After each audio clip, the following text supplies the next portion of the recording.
We've been travelling for much of the day through Knott County in Kentucky, and here we've come across a house where there is extensive damage, symptomatic of many different houses across this big county, where people are sharing different experiences of the trauma that they have gone through that night on Thursday. You can see much of this house's properties strewn across the front lawn, and there is some relief with people coming to help, donations, volunteers, and the generosity of this community is inspiring to see. But what's lacking is still fundamental federal assistance, and the people here are desperately calling out for it.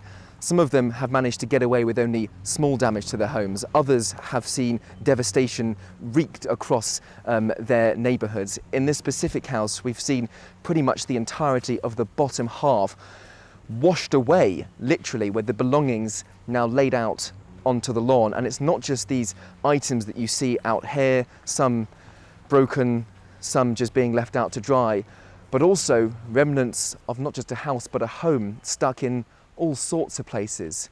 You obviously have children's chairs and other toys here. This is a family where there were 4 children. One was just born, actually, a few days before the flood.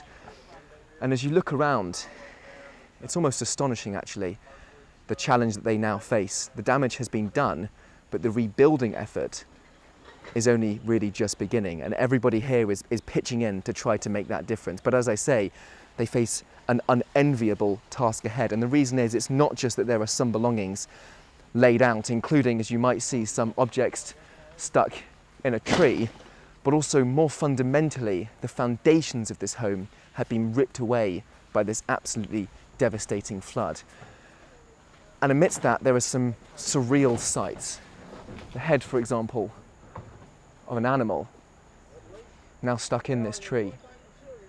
Evidence that this was once a home, and yet here we can see practically the bottom half of it not even remaining.